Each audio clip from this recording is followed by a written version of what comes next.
Hello and welcome to Take Time. I'm your host, Patrick Marlad. Today's episode of Cocktail Time was filmed at the Brooklyn Watch Shop, home to the Carpenter Watch and J Watch Repair. If you're in the neighborhood and need a repair, want to purchase a vintage watch or new accessory, or take in a Carpenter watch, drop by the Brooklyn Watch Shop off Vanderbilt in Brooklyn, New York. Today on Cocktail Time, I'll be speaking with my friend, Jonathan Ferrer, watch enthusiast, avid photographer, and owner and designer of Brew watches. And what I ask is more fitting for our guest than an espresso martini. Now, our recipe requires, per person, 2 ounces of vodka, a ½ ounce of Kahlua, another ½ ounce of simple syrup, and an ounce of espresso at room temperature. We're going to go ahead and start by filling up our shaker with some ice. Now, I have a simple Boston shaker in front of us. Next, we'll go ahead and top that off with 2 ounces of vodka in our jigger.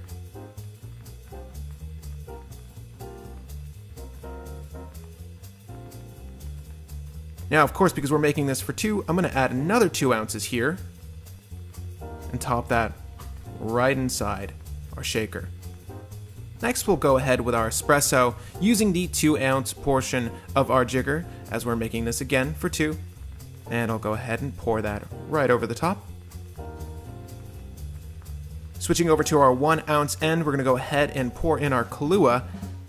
And as Kahlua is a pretty sweet liqueur by itself, I'm going to go ahead with my next portion of simple syrup, only adding that initial ½ ounce. We don't want our martinis too sweet. And with that in the jigger, we're going to go ahead and pour that straight in. Now with our ingredients neatly inside our Boston shaker, let's go ahead, give this a nice shake. Tapping the top to remove the glass end. Prepping our glasses, we're going to go ahead and pour this straight on over. Now normally these are garnished with espresso beans. Because we want to jump straight to the conversation, I'm going to go ahead and exclude them today. And there we have it, an espresso martini. Awesome. Drinks are made, sir. Here's your espresso martini. Thank you. Welcome to the show, John. Thank you for having me. If you didn't listen to the intro, this is Jonathan Ferrer, Brew Watches. Hi, everyone. Hence the espresso martini. It's appropriate. Tell me how it is. Let's start with that. Yeah.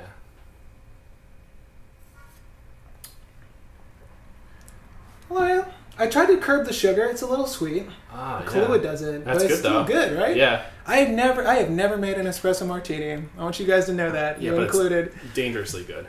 It's actually really good. I feel like it's the kind of sweet that might be like a margarita sweet addictive. Do you know what I mean? Yeah, let's just stick to 1 glass, maybe 2.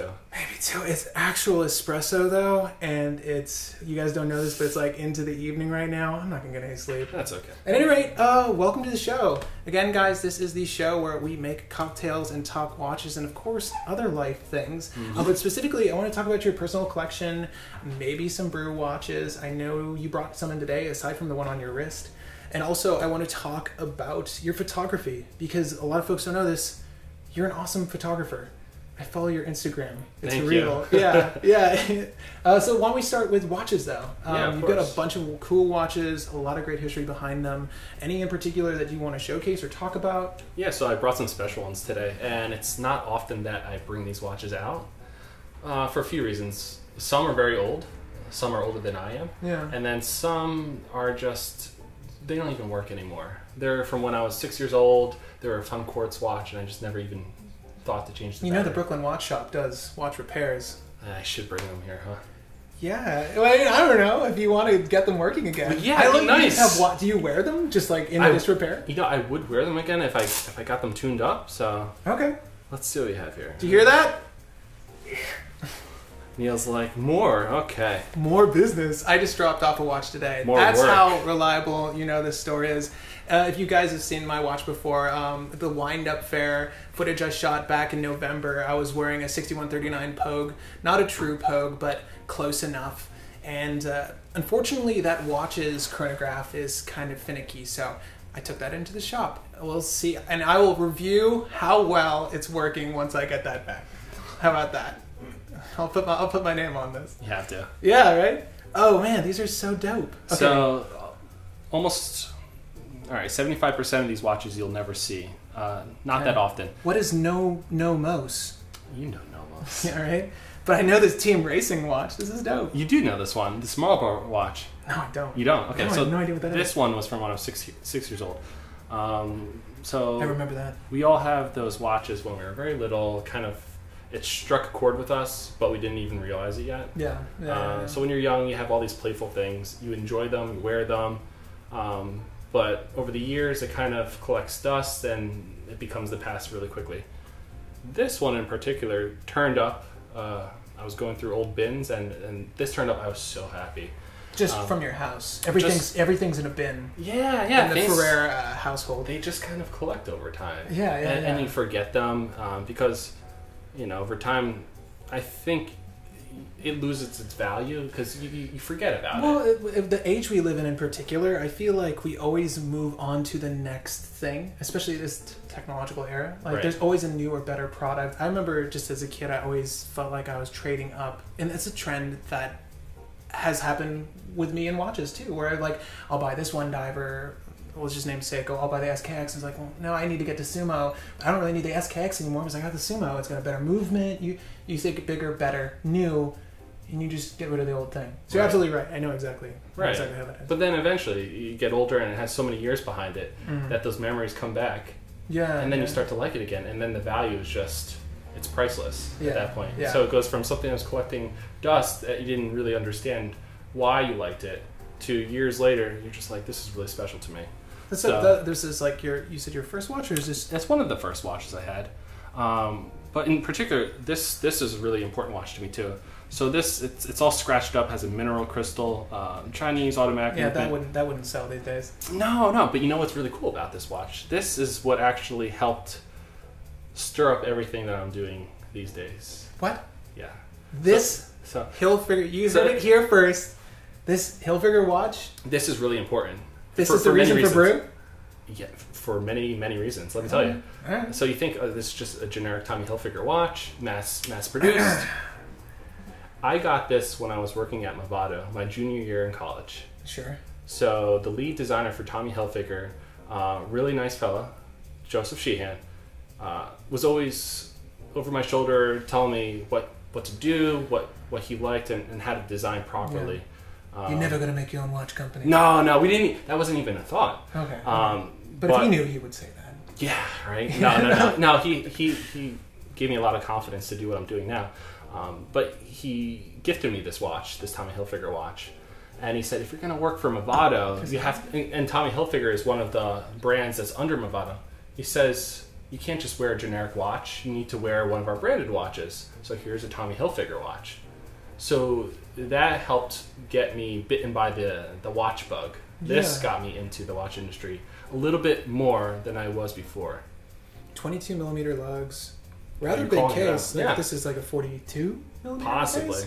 It's pretty big on the width. You know what's nice though is I love the little detailing on the lugs. There's a lot going for this watch. I won't knock it. When you see the name Tommy Hilfiger though, you immediately think fashion brand. Yeah. And rightfully so. It is. It's a mass produced watch.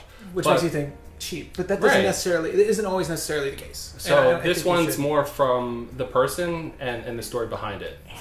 You can wind it if you want to. I wouldn't even think about doing these things, but it's the story with the person on this guy. No, but I mean, this is such a practical watch too. He was absolutely right. I love the the open heart display on the dial.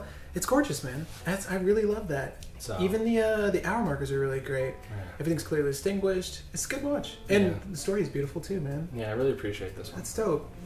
No one gives me watches.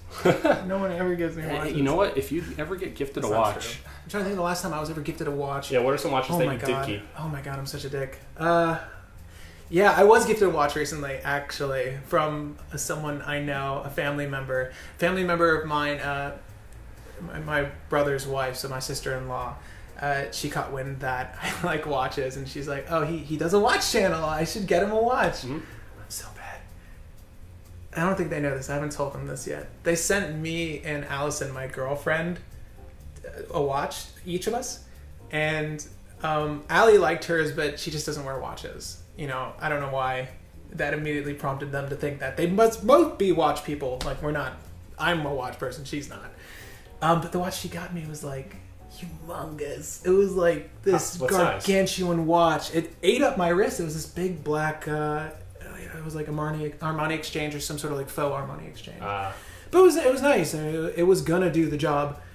But she left a gift receipt in the box.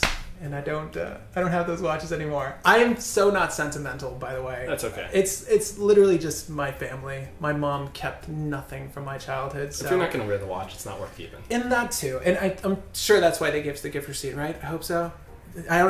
Should I feel bad about this? No, that's the unconscious feeling when you have a gift receipt is that there's a 50-50 chance he's going to keep it or return it. Well, so I'll leave it up to him. It's okay. That's a conversation for a different time. Do you gift receipt when you gift? Yeah. Or do you like, this was hand-picked? Well, you want the person to be happy. So if you really care about them, if it's the watch I give them or the one that they choose on their own, totally up to them. Yeah. Well, it did go towards accessories for the show, so you're welcome. And I felt really bad about that. It's good that I'm surprised you kept this long. I feel like me being as pig-headed as I am would have likely sold it. Well, even if I don't wear it, it's still, you can hold on to things, and even though you're not going to hold on to it and wear it every day, let it collect dust. I'll pick it up one day just to look at it and remember. It's oddly like an heirloom. Yeah, that's it. Yeah, I know what you mean. Yeah, so I'm like that with some things, just not watches. There's a connection with certain things that you keep. So he'll figure. So that's from Movado. The Marlboro watch is from when I was very young. So you were wearing a Marlboro watch as a kid. Were you also smoking Cowboy Killers at that same time? Smoke, right? No. What do we have here? So this is really interesting. So this Nomos watch, really beautiful, hand wound. This is from the very early Nomos. Doesn't even say made in Germany on it.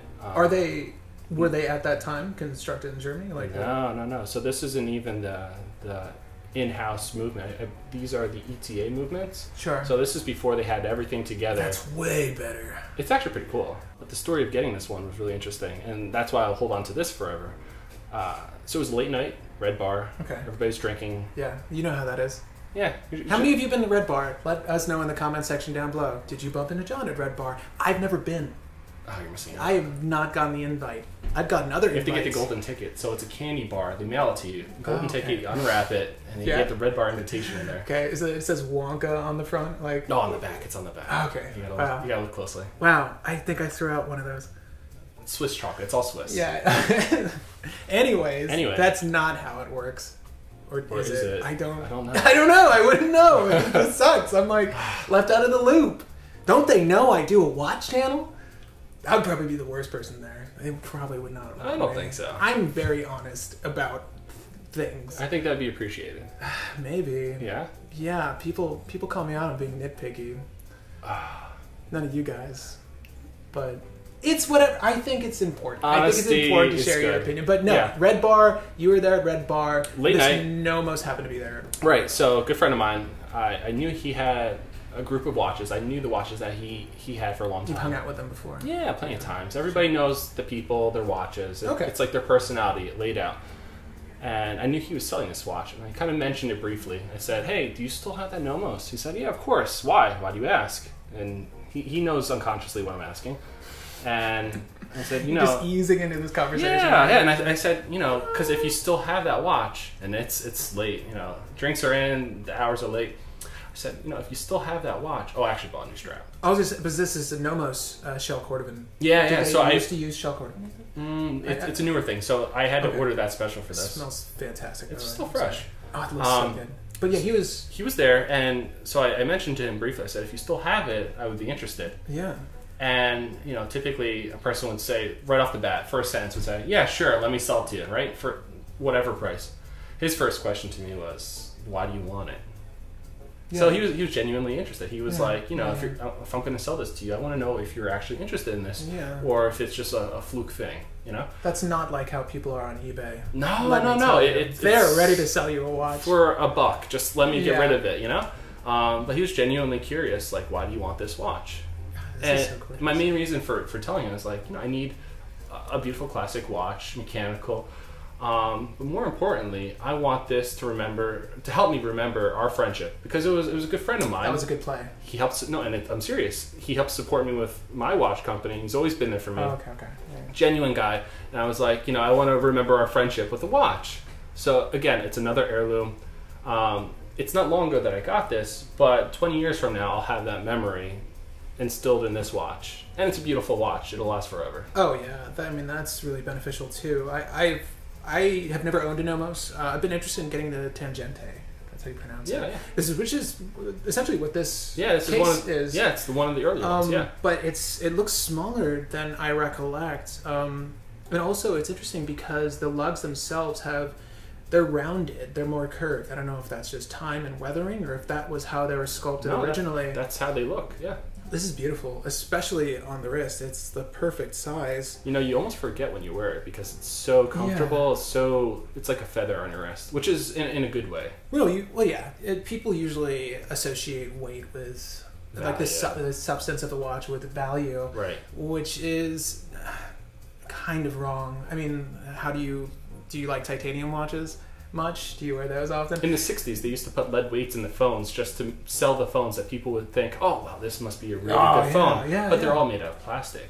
But if they're selling plastic phones that had the weight of plastic, then people wouldn't be purchasing them as much. So there's an inherent thought of weight to value. Yeah. That's actually something we've developed. It's so weird. And it's odd because I'm one of those people too. I've always felt that way. This feels great to me. But I just bought a Seiko AGS, an early kinetic. That AGS used to stand for, that badge was Automatic Generating System. It was an earlier form of the kinetic movement, which we know today. But for the first few years of its lifespan, the kinetic movement was branded as the AGS. And when they came out with them, they came out with three flagship models. There was by land, by air, by sea. And the Airwatch was the Flight Master. And I owned that. It was this beautiful watch, fully high-grade titanium body, the lightest thing I'd ever acquired, and I didn't know how to assess it immediately because I pulled it out of the box. I'm like, is the watch in this bubble wrap? I got it out. I looked at it. It's one of my favorite watches now. Really? Absolute favorite. I wish I brought it. I didn't bring anything for show until I suck, but. Yeah, it's an amazing watch. It's okay. We're going to put a photo of it here. Oh, yeah, there you go. You're looking at it now. If you follow my Instagram, you likely have seen it already. It's a stunning watch. It's just absolutely gorgeous. I'll have to bring it by next time I see you. Definitely. Speaking of, I'm sorry, I didn't even do a wrist shot check thing. I don't usually do that. I feel like they're cliche. But you know what? Wrist check. Wrist check. Let's do it. Because I'm wearing a Seiko Cocktail Time right now. That's pretty appropriate for tonight. Yeah. To commemorate the first episode, I had to wear the Cocktail Time. We can talk about Seiko for a minute then. We can. I have a Seiko movement in my Brew watch. It's not the same.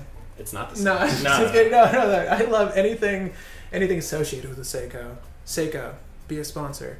I love Seiko. I mean, I personally collect Seiko watches. You guys have probably gathered that already. I see the love in your face. The minute you hear or talk about Seiko. Yeah. You said what movement was in there? You change. No. You get happier. I think the thoughts of Seiko make you happy. They are a brand that isn't afraid to do something different. They might come up with a successful formula or design language that doesn't stop them from recreating what they have. This is a dress watch from the 70s, and now their modern dress watches are larger. The thing is, they catch on to trends and things that are appealing to people way before any other brand. And, what's also nice is that they've got a variety of offerings at different price ranges. So whether or not you can afford a $5,000 watch from them, it isn't the end of the world because you can buy a $500 Seiko 5, or I'm sorry, much less than that. Do you think they set trends? Yeah, I mean, set trends, no. I don't know if they're a trendsetter. I think they're one of the most innovative brands, though, so far as the movements are concerned. Yes. But I think their 60s and 70s watches are some of the greatest. I think the designs are amazing. I think the movements are amazing. A lot of first from that brand, and I think the designs are timeless and uncomparable. People always, you're going to wear SKX and someone's going to be like, that's just a Rolex Submariner homage. I'm like, that's a stretch. But people feel that way, and people always, I feel like a lot of people assess a watch by how it compares with other watches in the market. You immediately think, oh, that just looks like this, and that just looks like this. That's the watch snob. Yeah, but with Seiko, nothing looks like anything else, and that's what I appreciate. It's their own signature. Yeah. Unmistakable Seiko. Yeah. Like you. I mean, yes. transition. Let's talk about the Brew watch. Yeah. Because it has a Seiko movement. But your model in particular is unmistakable. And that's what I like about what you do. Each one of these Brew HP1 watches uses the NH35A series. Familiar. Yeah, of course you are. Yeah. So 40-hour power reserve, hacking seconds, and it's just a beautiful movement that you can't disrupt at all. This thing will outlive both of us. Well, and you have the reliability. Maybe you. No. Whoa, okay, buddy, come on. No, you're absolutely right. And I've mentioned this in a review on the channel. This is very similar to what's inside of your SRP Turtle. It's pretty much a 4R movement with its power reserve, with the beat rate, and obviously its functionality as well. But it's a fantastic movement, and a lot of groups use it, and with good reason. I think your price range on these is great. I have not talked about one of these watches on the channel, which is sad. No. But we've talked around them a whole lot. All right, unbiased opinions. Just pretend I'm not here. Sure. Oh, what? Oh, yeah. Like a first impression on this? Sure. It's beautiful. This is a watch that I would be very interested in if I didn't just buy 4 watches this month. Yeah. Yeah. I could have either bought a brand new ceramic Seamaster or the 4 watches I bought. Nutty. It was a really bad month for me. How many are Seikos? God, that's bad. I got a 6216 Seiko. No, one is a Christopher Ward 38mm Trident Pro. There you go. In bronze. Get ready for that review. I'm excited for that. It might have aired before or after this. I don't know when I'm going to air this. The other watch was a Helson, which uses an NH35 as well, because the thing is bulletproof, and that Helson is bulletproof. That's in brass. That was in brass. So you have 2 brass watches. Brass and bronze. Brass and bronze. What's interesting is I love the dichotomy between them. Because I don't know, you probably think they look the same, but in person they're radically different. What's the difference? What do you notice? The bronze is, just color tone wise, the bronze is more orange, while the brass is yellower in tone. And of course, you're going to get that underlayer as it starts to age, but it becomes darker. It usually patina to like a brown tone ultimately. I don't want to say one is better than the other, or you should get one over the other, but I am really enjoying the Helson. I'm just going to leave it at that. And what was the other watch I bought? Yeah. I don't even remember. That's not good. No, that's really bad. Now. Yeah, that's super bad. No, I will remember. As soon as I remember, I'm just going to say it. Okay. But, oh my gosh. I'm cutting you off. Yeah, seriously. Drink as much as you want, but no more watches. Yeah, no, the drinks are cheaper. Like, one of those... All of that stuff I bought, that was like a footnote compared to like one of these watches. I mean, the 6216 I bought from a site called Buy Japan. If you're ever interested in buying from somewhere outside of the country, it's a Yahoo-run auction house. Question about that though. Yeah. Taxes and duties. High? Normal? I've never paid any. None? No. Then. The way they ship it to the U.S. at least, I haven't had to pay any duties or that's taxes. a win. Okay, great. Yeah. The only issue is you have to pay for shipping twice because they send, if it's overseas sale, they will send it to a facility that's by organized, like the group, and then they will check your product for you, make sure you're not getting a fake or anything crazy, repackage it, and then send it your way. That's worth it. So you pay for shipping twice. It is worth it. It's like paying for QC almost. Yeah, but especially because most of the products are used. Yeah. This is a weird plug for Buy Japan. But the 6216 and the link Seiko, is below. And the link is below. Black or tortoiseshell. The Turkish dish. The Turkish delight. The Turkish delight. I'll have the Turkish delight. Can we go to Narnia now? Oh my god, I would love to go to Narnia. I love that. C.S. Lewis, man.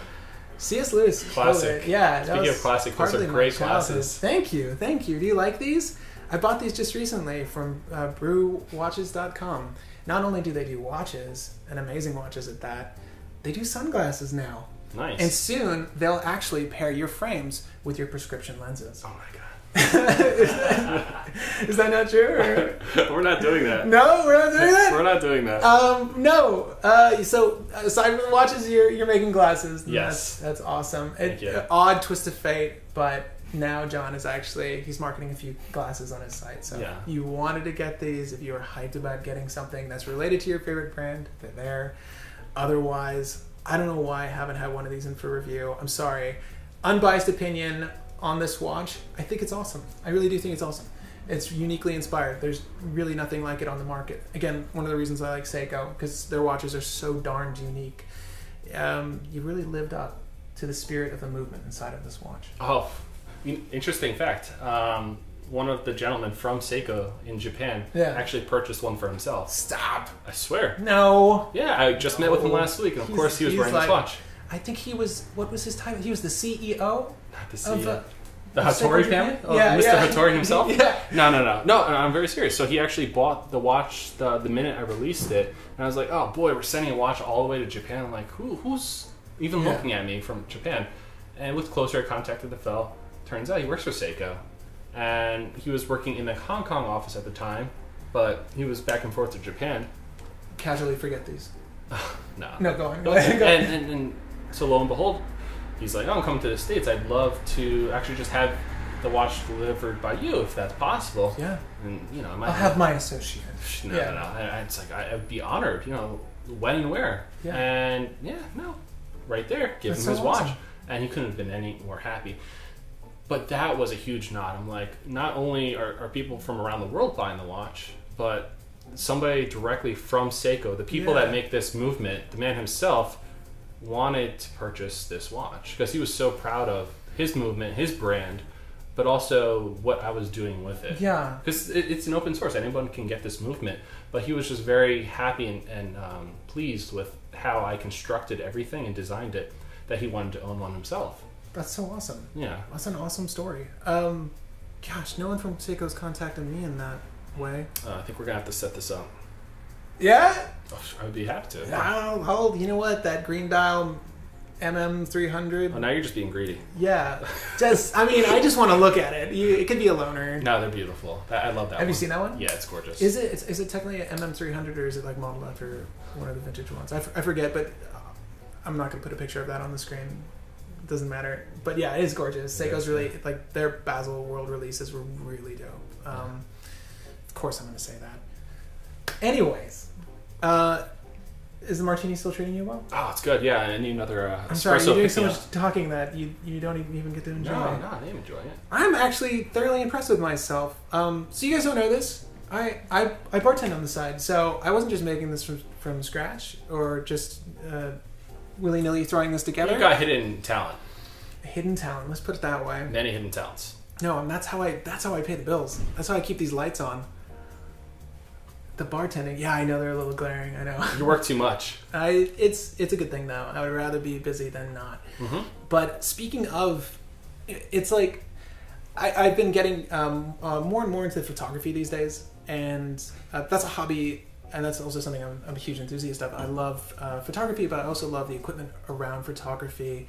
The only thing is, I get hung up when I'm shooting on the go. Unfortunately, it's just one of my hang-ups. I can't leisurely shoot when I'm out and about, and it sucks because I'll go on dates with my girlfriend. We just celebrated our 6-year anniversary. Congrats. Thank you. She wanted me to bring the camera. We took a surprise visit to a day spa, so I was not about to bring the camera. No. But she always wants me to bring it out, and I have such a conniption, is that the right word? I have such an issue with it because I hate taking photos out and about because I find myself too fixated on the craft, the art of too much of a photos. perfectionist. Yeah, that I get hung up that I'm just looking at the photos as I'm out and about, and I'm not enjoying the moment. Yeah, so my predominant issue is that I can't enjoy taking photos leisurely. Anytime I take a photo for Instagram, I don't consider it work necessarily. I enjoy those because I actually love editing more than I do the work. That's, again, a different story. Mm-hmm. But I love shooting for Instagram because it you guys as an audience, we get to share our imagery together, and that's very fun for me. That makes it more engaging. But your work, speaking of, your work is awesome. You do photography all the time. There seems to be no limit to it because you're taking photos from Hong Kong to Iceland to our backyard here, and it's just all over your Instagram, and it's awesome. And so if you guys don't know this, John is an avid photographer, and his work is really great. I'll leave a link to the Instagram as well. I follow it. You should follow it. The work is really awesome. But thank you. Tell me more of that, because your photos are really good. Yeah. So, interestingly enough, so I do have to travel a lot for work. Sure. So 99% of the time, it's always travel for work. Mm. So one of the things when I was in college that I always wanted to do was find a job where I could just travel the world. But, that was always back pocket. Yeah, just that's everyone, though. Yeah. Don't we want to explore more than our own backyard? Right. Yeah. You want to get outside your bubble. But realistically, I'm like, I'll get my job, whatever. But I was always thinking, if I could travel the world, I would be the happiest man in the world. Yeah. Well, then the opportunity came, and it was everything I dreamt of and more. And I'm like, I need to remember this. And then, of course, with social sharing, you know, it's exciting sharing your story and getting feedback from people. Like, oh my God, this is so beautiful. It's not hard to capture beautiful places. It's actually almost like I feel obligated to share it. So if you see these beautiful places, it's like I'm here by myself. I need to share this with my friends and family. They're not here to see it with me. So yes, you know, it might be a beautiful image, but more importantly, it's like, no, I need to show my best friends this. I need to show, oh my God, my parents won't believe this. It's that social aspect. Yeah, so it's the social aspect way more. Like photography's been on the rise. It's just a growing hobby, and it is because it's becoming much more sociable than it has been before, because we have means of sharing our imagery. It's interesting though, because I guess that's my hang up, because I normally when I'm traveling or I'm taking a day trip or I'm going on vacation, I'm with my girlfriend.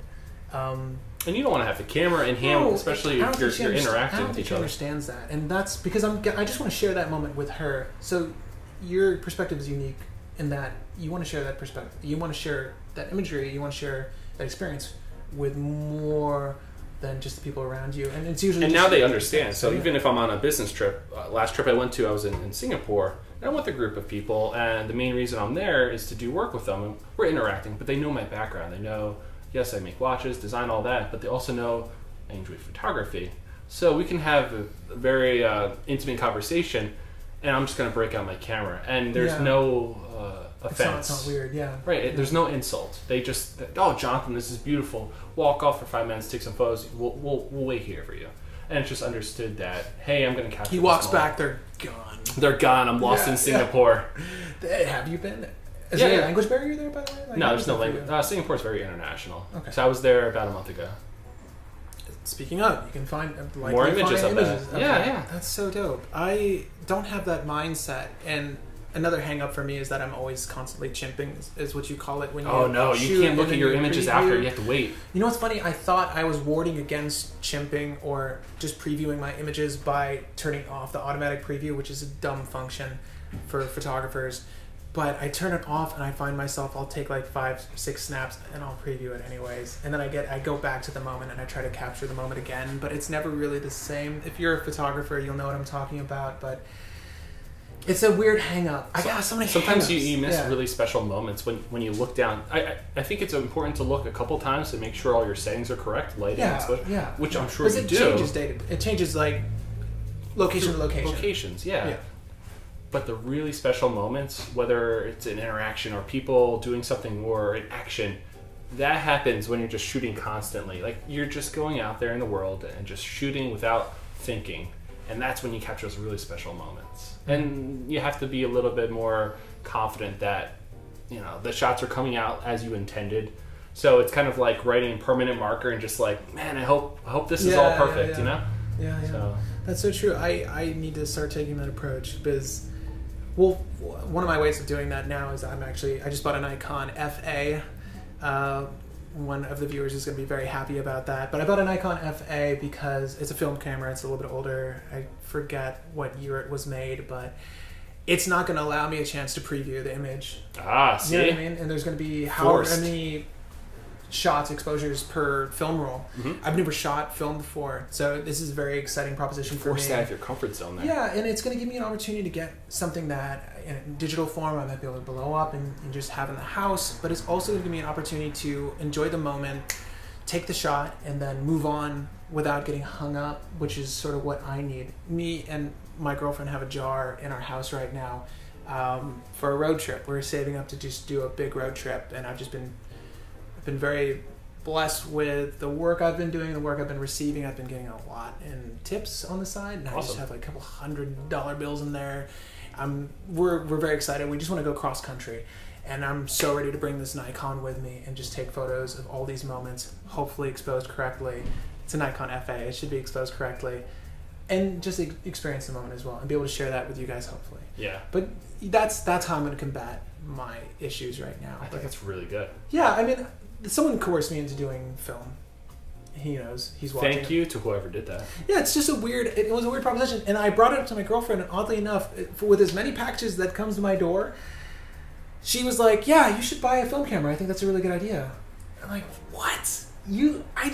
Especially in this day and age. Nobody does film anymore. It's like lost art, nothing wrong, but... No, but there is a resurgence of, like, film culture, though. I feel like more and more... I have a pal whose cousin is a portrait photographer, and he strictly shoots film, medium format, and he's at this, like, big Rolleiflex, like, twin lens reflective camera, but he gets paid to do portrait sessions on film. Like, there is an odd demand for it. Maybe it's only in New York. We are weird people.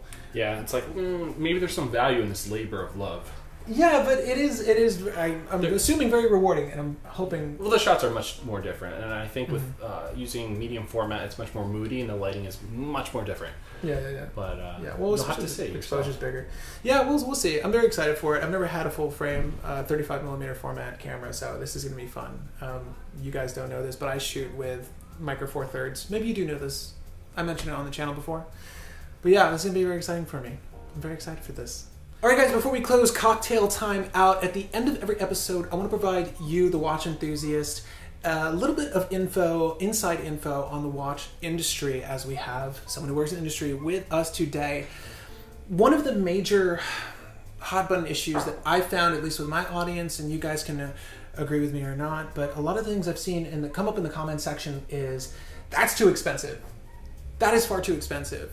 And some people aren't savvy enough to know, just looking at the marketing jargon on these websites and looking at the product being manufactured, we only have the ability to compare one item to another and say that that's got sapphire crystal, that's got sapphire crystal, stainless steel, same movement.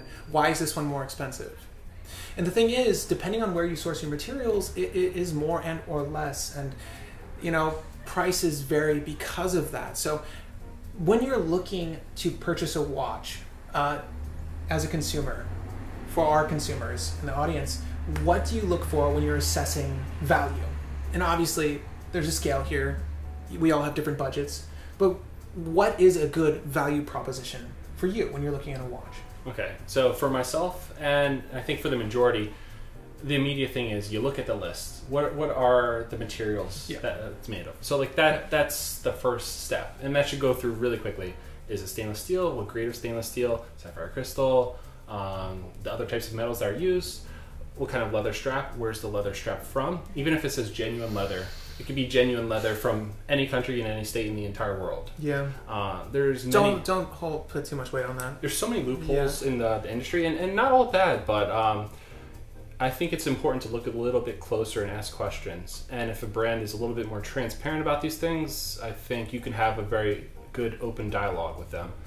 And so for myself, when I'm looking for a watch, number one, besides that it can be made out of an alloy, is an interesting watch, and what makes this different from the next watch is, and I'm looking for something a little bit further than just the story and marketing tactics, because sometimes you may just be paying for a marketing story. So the value I'm looking for is something unique. So many luxury brands sell stories, less watch.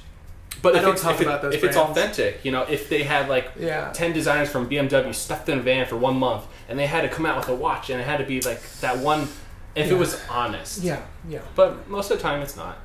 So then the next thing I think about is this unique? And then that aligns with, did they put the time to do research and development and actually sketch these out, do 3D printing, actually think about the wear over time, how they're going to adjust and use this watch?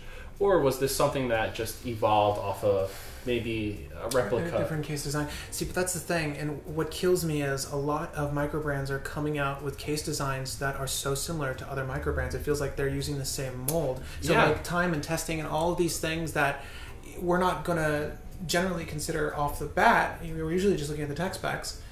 Like you said, dig a little bit deeper. Because half the time, a lot of these cases, a lot of these watches, they're using existing dyes, and there's many reasons for doing that. So before you come out with a new design, you want to do your market research. If your market research says, well, Rolex is doing really hot this year, we need to do an homage Rolex in our own style. That is everyone. And it's the bread and butter for many people, whether it's micro brands, replicas, or whatnot, they know that will make them money. So they can save money. Hopefully to R&D and do up their own unique design, which a lot of groups do. And enthusiasts understand whether this is taken off of an existing or this is something that's radically different. Maybe it's not for me, but I know somebody put the time and consideration to making this their own. And I think that consideration is what I look for, and that's what would kind of put me over the fence to make a purchase. Yeah, and that's one of the issues with a recent watch I received for review and was given to me by Janot. Speaking of the Janot Ocean Rover, it is a high asking price, $1,300 for this watch that I just have in my collection now. But no, they took months to get back to me, by the way. Customer service, I hope they're better to paying customers, but it took months for them to get to me. But they made a homage that is, watch the review, but they made a watch that is very similar to a 5-digit Submariner. It's very accurate. And I've never owned a Rolex Submariner. I've seen tons of Rolex Submariners. Too many. This is extremely close. And it's impressive. It's impressive in that. It's impressive in its likeness, because a lot of other companies they're not making, I don't want to say replicas, but they're making homages as accurate as they can be. If you're going to make a replica, it better be spot on. Because that's what I feel like, because what are you buying the watch for to begin with? So right. I don't mind that, but the asking price is high, and people are like, you should just save more and get the Tudor. Do you think it was worth it? I think if I paid for it, I think if for consumers that have paid for it, and there's a lot of fans of the show, a guy in particular I'm thinking about on Instagram, that mentioned a group that is specifically for Janot fans. I think it is worth it. I mean, the watch is fantastic. The bracelet is fantastic. It is crafted so well. I mean, the craftsmanship is up there.